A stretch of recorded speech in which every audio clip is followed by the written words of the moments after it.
This is In Focus, a Creamer Media Insight series focusing on key economic issues. I'm Marianne Webb. This is the first of 5 episodes on copper, the metal that has helped to power civilization for over a century, and the metal that will continue to play a strategic role in defining the decades ahead. Converging megatrends in electrification, artificial intelligence, electric vehicles, and renewable energy will all increase demand for copper. The question is, how fast and by how much? To help us understand these developments, I'm joined by Charles Cooper, Head of Copper Research at Wood Mackenzie, a leading global firm in energy and natural resources, data and analytics. Charles, thank you for joining us. The copper demand picture is shifting. What are the biggest forces driving this dynamic? Hello, thank you, Marianne. It's a pleasure to join you. Look, I think at a high level, what we're seeing is copper demand being pulled by several large, long duration trends that are kind of reinforcing each other, rather than some sort of single cyclical upswing that we perhaps sort of seen in the past through industrial cycles, etc. I mean, the first, I would say, is probably electrification in the broadest sort of sense, whether it's electric vehicles, renewable power generation, or grid reinforcement or hardening in the case of countries like the US and Europe are attempting to do. And again, also you have things like industrial electrification, which is intrinsically tied to things like industrial production. So arguably speaking, copper intensity is going to materially increase over the next few years as the world chases electrons, switching away from molecules, which are fossil fuels, to electrons, which are very much more metals intensive. So in other words, we're becoming much more electron intensive. Second, we have some form of energy system resilience. And this is kind of government led, ultimately, governments are looking at no longer optimizing purely for cost, effectively building, grid networks, etc., and doing it the cheapest way they possibly can. What they're doing now is prioritizing their own security. And we've sort of seen this manifest certainly over the last 12 months or so with the change in the geopolitical situation. And of course, within all of that, they want to build in redundancy programs and increase domestic capacity, which basically gives them much more control. This is from a government perspective, of course. And that translates into more transmission, more interconnection, more energy storage effectively. And all of this is great for copper. And then third, we're talking about digital infrastructure. Obviously this is the kind of the soundbite of the day ultimately. Data centers, cloud computing, the AI workloads which are much vaunted. But of course, whether or not they're sort of significant increase or incremental source of new copper demand, that remains to be debated. But they are something new that we didn't confront a decade ago. And then finally, what's noticeable about all of these is that, typically these forces tend to be short-lived, specifically from the data center perspective. Now, they can be obviously policy-backed or capital-intensive, but they are becoming structurally embedded, and that's important. Ultimately, for copper, it sits at the center of all of this. So without it, you can't electrify. You can't scale energy systems, and you will struggle to sustain economic growth. And so therefore, in that sense, copper is the rate limiting factor on economic development. Some analysts are calling this a structural step change, not just a cycle. How do you describe the nature of the increase in demand? Interesting. I think this characterization is sort of broadly right. Historically speaking, copper demand was dominated by construction and manufacturing cycles, particularly in China, the last 20, 30 years or so with China's economic growth and development. And of course, you'd see strong periods of growth followed by consolidation or outright contraction. Often they're followed by 10-year business cycles with manufacturing slowdowns during the summer months. So that's how we typically looked at the market. But today, this pattern seems different. It's certainly more complex, at least. And so what is different now is that we're seeing higher base level of demand growth for certain sectors, which are new or increasingly new, with fewer obvious sort of get-off ramps. So electrification and decarbonisation, which now become common parlance, even if they are difficult to say, aren't discretionary. they are embedded in regulation and industrial policy and in corporate investment plans. Again, this is still extremely positive for copper. So rather than thinking about economic cycles as sort of boom and bust, I think it's probably more helpful to think of this as a step up in the trend of growth, and particularly with cyclical noise maybe interacting around the higher trend areas of this this sort of part of the market. One of the newer variables to this conversation is artificial intelligence. Has the rise of AI and the data center build out behind it fundamentally changed the copper demand projections? It's definitely changed the conversation, even if it hasn't dominated demand numbers or in terms of physical copper consumed. So I think I would be very careful overstating this. But what AI has done is introduce a new, incredibly power-intensive layer of demand that sits on top of an already strong electrification trend. Now, when we look at it through an energy lens, the scale is very striking. Across the pipeline of global data center projects that we track at Wood Mackenzie, which runs into thousands, we're seeing AI-driven electricity demand potentially increasing something like 2.2 petawatts, or 2,200 terawatt hours by 2035. This is an extraordinarily huge energy demand. And of course, it can't do this without copper. But of course, when we look at it, there is the direct demand inside things like data centers. So that would be cabling, transformers, the cooling systems, which allows these big developers to build this sort of bit of the construction phase out very quickly, almost modestly in terms of overall capital development costs. And of course, materials like copper or aluminium, for example, they're relatively minor in the overall capex components of it. But of course, there's the indirect problems that this part of the industry, this sector faces, which is through the power systems. How do you get power into these data centers? So meeting that uplift in electricity demand requires a significant expansion of the transmission and distribution networks, of which copper is the solid backbone to all of this. So we estimate roughly by 2030, we'll see approximately about 1 million tons of additional demand growth from data centers, with another sort of 500, 600,000 with for the cabling and wiring within the sort of data centers themselves. Now, put that against a market that is broadly, for total copper demand, at 40 million tons. It's pretty small, almost insignificant, but it's lumpy. And that's the real problem. Now, data centers are able to spend inordinate amounts of money. And obviously, this is creating some, psychological concerns within the market, whether that's sustainable. But of course, their appetite, their ability to grow data centers quickly could outpace our ability to be able to deliver copper. Now, it may only be small numbers, but they are still quite material. So, of course, with these early signs of overheating in the market on data centers that we're perhaps witnessing in perhaps the market's reaction about the eye-watering spends that these data companies are spending, we are questioning whether or not they can deliver, and obviously questioning whether or not they can deliver economic returns. So, in other words, what we're sort of thinking is, okay, we know there's demand growth here. It is relatively small against the overall context, but it's it is lumpy, and it's going to cause some issues, particularly where we have a market that's quite constrained. And that is the definition of where we are with copper at the moment. If we look across electric vehicles, renewables, grid expansion, you've mentioned data centers, what is the likely relative contribution of each of these drivers of future copper demand? Well, I think grid expansion and reinforcement and hardening, in our view, remains the single most important driver over the next couple of decades. Now, we talk about renewable energy, that is particularly metals intensive. The same with electrical vehicles. And, much of that part of the market gets the most attention when we talk about copper demand. And yet, actually, it's still relatively modest in terms of overall demand of copper. But neither realistically, renewables or electric vehicles can work at scale without substantial reinvestment in transmission and distribution. So again, copper intensive. Grids generally were not designed for a decentralized generation pattern.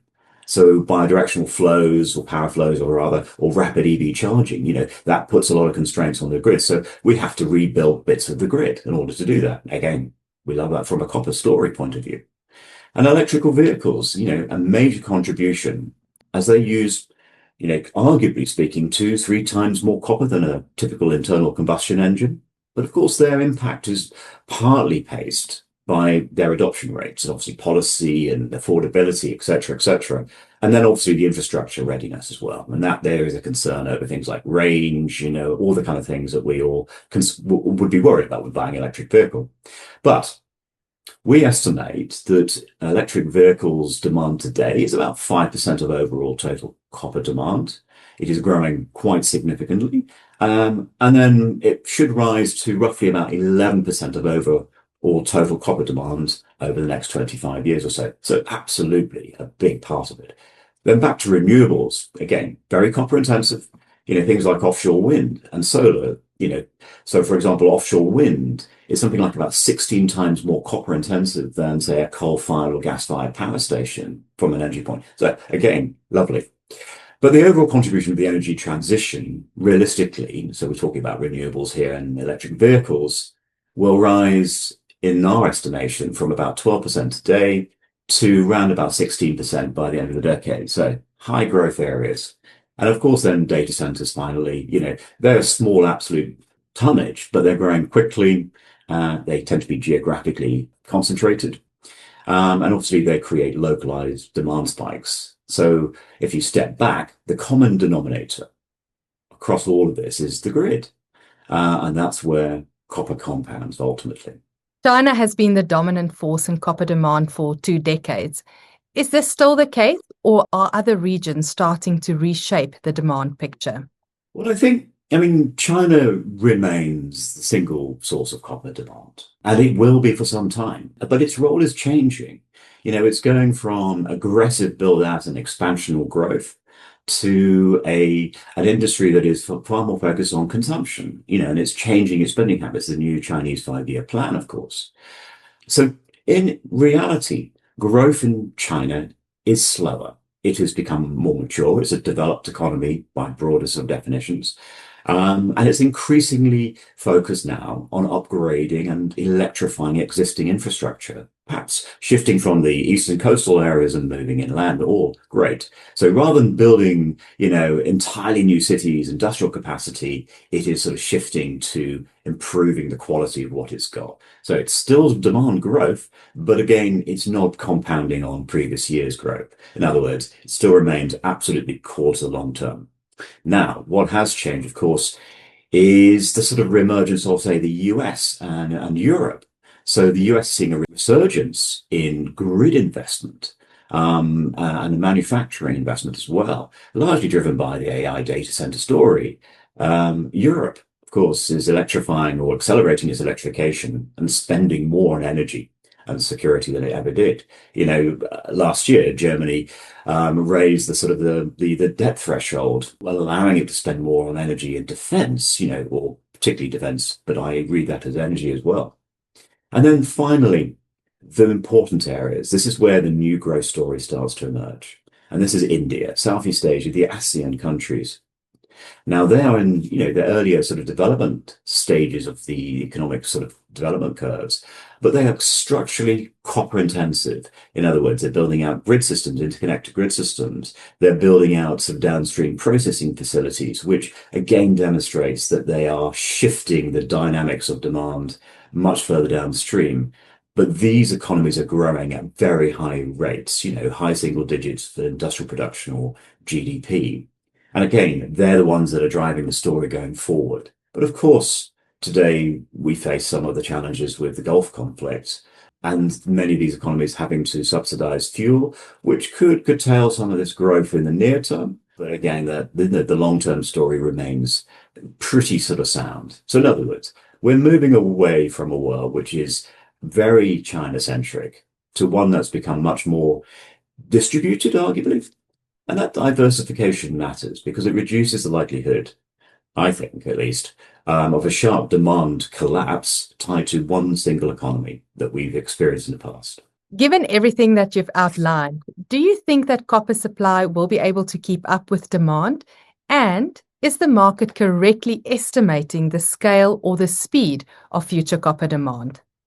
This is perhaps where, the tension really sort of sits, between supply and demand. Um, so on paper, there's enough copper in the ground effectively to meet many generations into the future.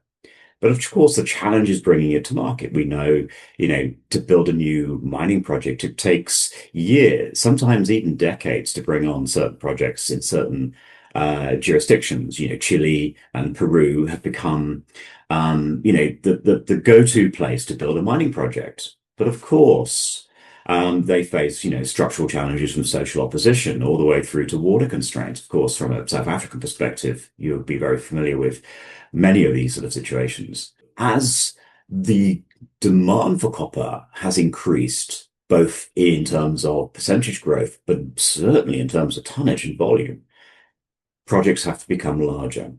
They're becoming deeper. And often to do that, they have to exploit lower grade resources in order to create economies of scale. And that makes them much more complex. So permitting timelines are longer, capital requirements are considerably higher than they were a decade ago, or even 20 years ago. And social opposition and environmental constraints become tighter, of course. Now, what we may struggle to see, and this is what we're not seeing in our vision or our forecasts, is where the new Democratic Republic of Congo comes from.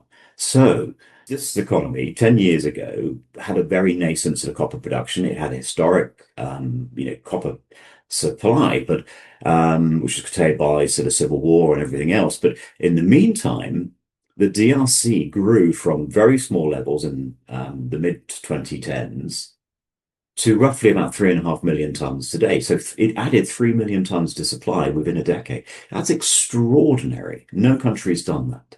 But we don't necessarily see them being able to do that again.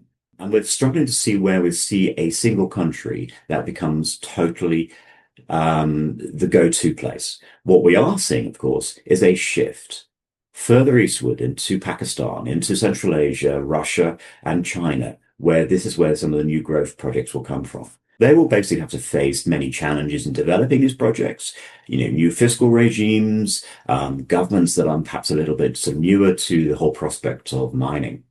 But of course, why are we talking about this? Well, we know when we look at, say, demand, which is never a given, but, we estimate that as demand growth over the next decade or couple of decades, we will need additional mine supply to come online. We estimate in order to fill this theoretical demand growth, we'll need to build at least 900,000 tons of copper projects every year, forever. And that's an extraordinary thing. But it has been achieved sequentially and on average over the last 20 years or so. But that is a rolling treadmill that is very hard for the industry to deliver on. I think the market broadly understands this scale of development and obviously future demand, but it might not be able to estimate realistically the constraints that will emerge where supply can't quite keep up with demand at certain times, and demand growth will obviously have to change. So what we have to do is look at one area, which is around brownfield expansions. That will be in existing areas like Latin America. We'll need to look at sort of recovery improvements in the industry, that could come from data, big data like AI, being introduced into mining, which will then improve the recovery and overall efficiency and enable mining companies to deliver more volume. But it's relatively small, modest, incremental things, but they are important. So things like better recovery rates, improved ore sorting, etc. But of course, mines need electrification. They need to decarbonize. So they need more electricity. Again, they need to build out their own power and infrastructure. So again, this is a feedback loop back into, more electrification equals more copper. And so then we have to then think about, okay, if primary mine supply is struggling to keep up with the pace, we now need to talk to the secondary market, to scrap. And of course, this is where we start to see new technology and developments and government policy driving the whole secondary market. In other words, scrap supply and scrap recovery of metal becomes increasingly important in our future statistics and our future supply growth. Now, of course, what is difficult is that scrap alone cannot meet all of this.